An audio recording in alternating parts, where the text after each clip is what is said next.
नमस्कार, जोहार। आप देख रहे हैं चैनल न्यूज। मैं हूं निशा मिश्रा आपके साथ।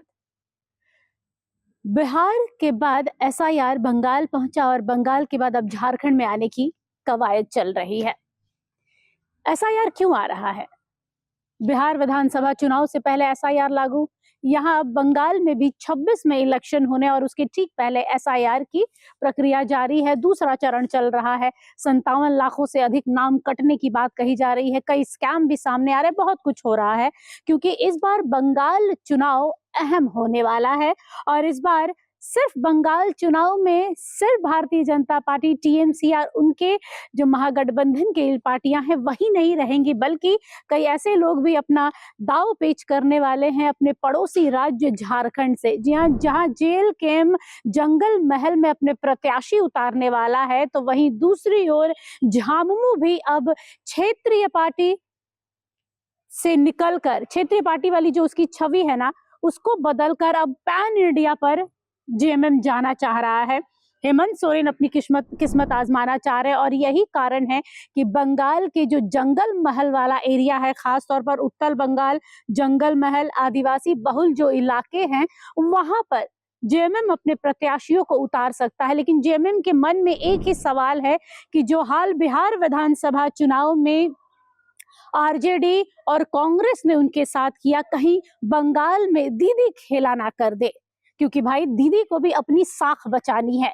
इस बार दीदी भी कहीं ना कहीं कई ऐसी घटनाएं हुई हैं बंगाल में, चाहे वो डॉक्टर बिटिया का रेप और मर्डर केस रहा हो, चाहे वो एक और बेटी थी जिसका मेडिकल कॉलेज में रेप ही हुआ था और उसके बाद हालांकि वो जिंदा है, उसे छोड़ दिया गया था, उसमें जो गुनहगार था वो सलाखों के पीछे भी है। कई ऐसे मामले आए। उसके बाद अभ्यर्थियों का सड़क पर बैठना, एसएससी वाले स्टूडेंट्स का सड़क पर बैठना, कई ऐसे मुद्दे हैं जो इस बार बंगाल में ममता बनर्जी के लिए सिर दर्द बन सकते हैं और उसकी पूरी की पूरी जो छाप है वो बंगाल इलेक्शन के टाइम पर जनता इसका बदला ले सकती है और यही ममता बनर्जी के जहन में भी है।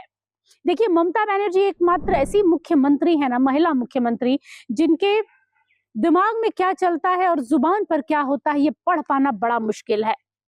लगातार केंद्रीय दल बंगाल पहुंच रहे हैं। गृह मंत्री अमित शाह अभी कुछ दिन पहले वहां थे, 2-3 दिन के दौरे पर थे और लगातार ये कवायद चल रही है कि ये आखिरी मौका दोनों के लिए है। जहां पीएम नरेंद्र मोदी चाहते हैं कि उनके प्रधानमंत्री रहते भर में बंगाल में भारतीय जनता पार्टी की गवर्नमेंट हो, तो वहीं ममता बनर्जी का भी ये आखिरी दौर रहा है कि ममता बनर्जी यहाँ पर अपनी आखिरी लड़ाई लड़ रही है कि इसके बाद से उन्हें भी ये मौका नहीं मिलने वाला है। तो यहाँ पे वर्चस्व की लड़ाई जो है वो देखी जा सकती है। इधर से अगर हम बात करें अपने पड़ोसी राज्य झारखंड की, तो झारखंड के भी जेल कैंप पार्टी जंगल महल में अपना प्रत्याशी उतारने के लिए तैयार है। झामुमो भी रेडी हो गई है कि भाई हम भी अपने प्रत्याशी उतारेंगे जंगल महल, उत्तर भारत और आदिवासी बहुल जो क्षेत्र रहा है उसमें। लेकिन सवाल यही उठ रहा है कि क्या दिशोम गुरु शिबू सोरेन ने जो जंगल महल एरिया और झारखंड बंगाल का जो बॉर्डर रहा है वहां पर लोगों के दिलों में जो जगह बनाई है, क्या वही जगह हेमंत सोरेन को मिलेगी? क्या ममता बनर्जी दिशोम गुरु के साथ में जैसा उनका संबंध था वैसा ही हेमंत के साथ में रहेगा? क्योंकि हेमंत सोरेन को पहले ही बिहार विधानसभा चुनाव में मुंह की खानी पड़ी है।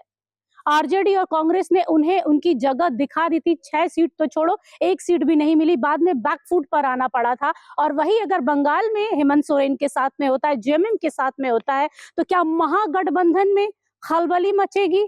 क्योंकि महागठबंधन का हिस्सा तो हेमंत सोरेन भी है और ममता बनर्जी भी है। जब भी पीएम की लड़ाई की बारी होती है महागठबंधन में, तो ममता बनर्जी कहती है कि सबसे अनुभवी, सबसे अगर देखा जाए लोकप्रियता के हिसाब से भी, तो भाई मैं हूं, मैं पीएम का चेहरा बनूंगी, राहुल गांधी क्यों बनेंगे? तो अब तो हेमंत सोरेन भी हैं। हेमंत सोरेन की छवि भी अच्छी और बीच बीच में दिल्ली जाकर अपनी छवि और अच्छा बना ले रहे हैं। तो यहाँ पर कई मोर्चों पर ममता बनर्जी को लड़ना है।